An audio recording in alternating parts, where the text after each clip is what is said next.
அன்பு மாணவ செல்வங்களே, உங்கள் அனைவருக்கும் என்னுடைய இனிய வணக்கம். நாம் இப்போது பார்க்கக்கூடிய தலைப்பு தமிழ் இலக்கணத்தில் வேற்றுமையை பற்றி நாம் பார்த்து கொண்டு வருகிறோம். வேற்றுமை உருவானது மொத்தம் 8 வகைப்படும் இல்லையா? எழுவாய் வேற்றுமை, அதன் பிறகு ஐ ஆண் பூ இன் அது கண் விழி என்பது 8 வேற்றுமை. இப்ப எழுவாய் வேற்றுமை என்பது முதல் வேற்றுமை. இப்பொழுது நாம் பார்க்கக்கூடியது இரண்டாம் வேற்றுமை. இரண்டாம் வேற்றுமை உருவானது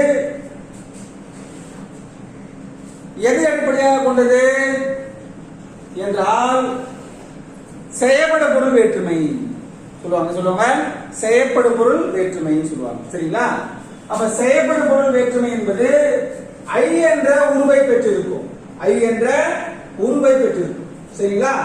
அதாவது ஒரு பெயர் சொல்லின் பொருளை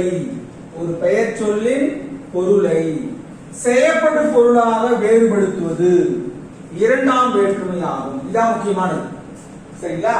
இப்போ செயற்படும் பொருள்னா என்ன என்றால், இப்ப உதாரணத்துக்கு கரிகாலன் கல்லணையை கட்டினான், இது ஒரு வாக்கியம். சரிங்களா? இப்ப செயற்பட பொருள்னா என்ன? அங்கு செயலாக வந்தது எதுவோ அதான் செயற்பட பொருள். சரிங்களா? கல்லணையை, அப்ப அந்த கல்லணை என்பதுதான் செயற்பட பொருள். அதான் அவன் செயலாக செய்தான்.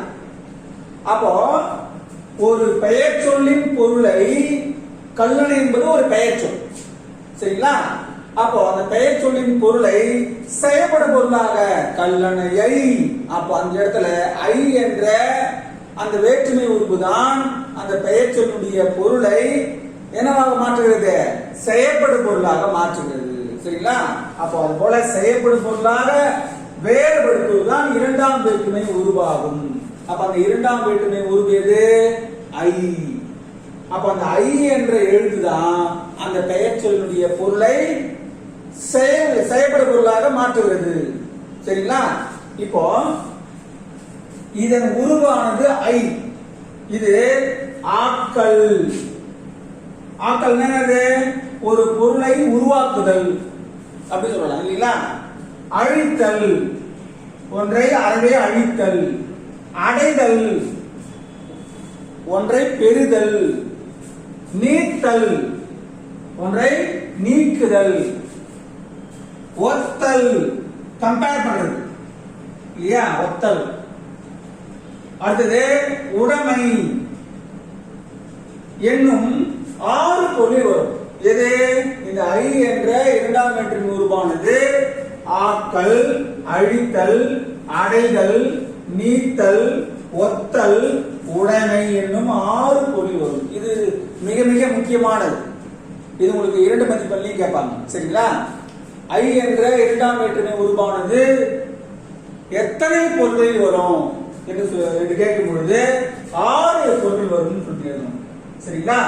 அப்ப அந்த 6 பொருள் என்னென்ன என்றால் ஆக்கல், அழித்தல், அடைதல், நீத்தல், ஒத்தல், உடைமை என்னும் 6 பொருள் வரும்.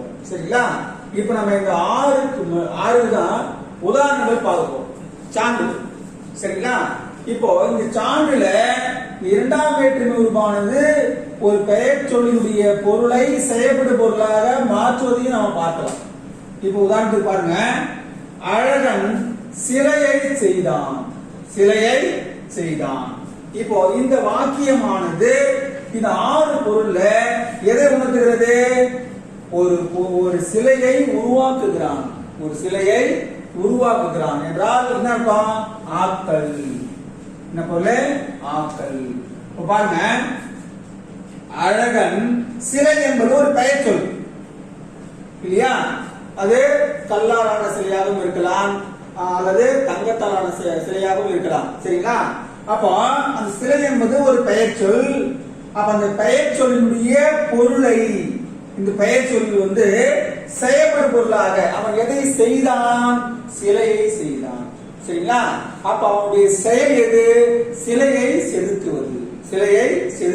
அப்போ அந்த சிலை என்ற பெயர் சொல்லை செயற்படு பொருளாக வேறுபடுத்தி காட்டுவது எது என்றால் சிலை ஐ என்ற அந்த உருவம் என்ன பண்ணுது, அந்த சொல்லினுடைய பெயர்ச்சொல்லுடைய பொருளை வேறுபடுத்தி காட்டுகிறது. சரிங்களா? அப்போ அழகன் சிலையை செய்தான் என்று சொல்லும் பொழுது ஐ என்ற உருவானது வெளிப்படையாக வந்து என்னவாகிறது, பெயர்ச்சொல்லுடைய பொருளை வேறுபடுத்தி ஆக்கல் என்ற ஒரு பொருளை தருகிறது. சரிங்களா? அப்போ ஒரு பொருளை உருவாக்குதல். சரிங்களா? அதாவது இப்போ தொழிலாளர் வீட்டை கட்டினார்கள் சொல்லுங்க. அப்ப வீடு தான் ஆக்கல் பொருள். வீடு என்பது ஒரு பொருளை உருவாக்குதல். அப்ப இங்க இந்த வாக்கியமான உணர்த்துகின்ற பொருள் எது, ஆக்கல் என்ற பொருள்ல ஐ என்ற உருவானது சொல்லினுடைய பொருளை வேறுபடுத்தி காட்டுகிறது. சரிங்களா? இப்ப அடுத்தது பாருங்க, வளவன் பகைவரை வென்றான். பகைவரை வென்றான். இப்போ இந்த இடத்துல வேற்றுமை எங்க இருக்குது, பகைவரை. அவன் யாரை வென்றான், பகைவரை வென்றான். அப்ப வெல்லுதல், பகைவரை வெல்லுதல் என்பதுதான் செயல். சரிங்களா? அப்போ பகைவர் அது ஒரு பெயர் சொல்லுதான். நண்பர், பகைவர், உற்றார், உறவினர் எல்லாம் பெயர் சொல்லுதானே. அப்ப அந்த பெயர் சொல்லுடைய பொருளை எது வேறுபடுத்துகிறது, பகைவரை என்ற அந்த உருவானது பெயர் சொல்லுடைய பொருளை வேறுபடுத்தி காட்டுகிறது. அப்போ வெல்லுதல் என்ற செயலின் மூலமாக என்ன பொருள் வருகிறது என்றால் அழித்தல். யாரை அழித்தல், பகைவரை அழித்தல். சரிங்களா? அப்ப பகைவரை அழித்தல் என்ற பொருள்ல இங்க வரக்கூடிய ஐ என்ற உருவானது பயன்படுகிறது. இப்ப சிலையை செய்தான் என்ற பொருள்ல இந்த ஐயானது எந்த பொருள் வருது, ஆக்கல் என்ற பொருள் வருது. சரிங்களா? அப்ப உருவம் ஒண்ணுதான், ஆனா அந்த உருவானது ஒரு வாக்கியத்தில் ஆக்கல் பொருளாகவும் இன்னொரு வாக்கியத்தில் அழித்தல் பொருளிலும் வருகிறது. சரிங்களா? அடுத்து பாருங்க, இளவரசி வீட்டை அடைந்தாள். வீட்டை அடைந்தாள். இப்ப பாருங்க, வீடு அடைந்தாள் இல்லையா, அப்படி சொல்லலாம். ஆனா இந்த இடத்துல அவருடைய செயல் எது, வீட்டை அடைதல். எங்கு அடைந்தால், வீட்டை அடைந்தால். அப்ப இந்த இடத்துல வரக்கூடிய அந்த இரண்டாம் வேற்றுமை உருவு ஐ என்ற உருவு வெளிப்படையாக வந்து என்ன பொருள் வருகிறது, அதாவது சேருதல்.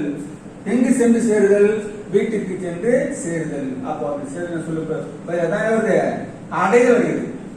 அப்ப இந்த அடைதல் என்ற பொருளை உருவாக்குவது எது என்றால் ஐ என்ற இரண்டாம் வேற்றுமை உருவானது. சரிங்களா? அப்ப இளவரசி வீடு அடைந்தாள் என்று சொன்னா சரியா இருக்குமா, சரியா இருக்கு இல்லையா? அப்போ அவள் எங்கு அடைந்தாள், வீட்டை அடைந்தாள். அப்ப இந்த இடத்துல இரண்டாம் வேற்றுமை உருவானது அடைதல் என்ற பொருள் வருகிறது.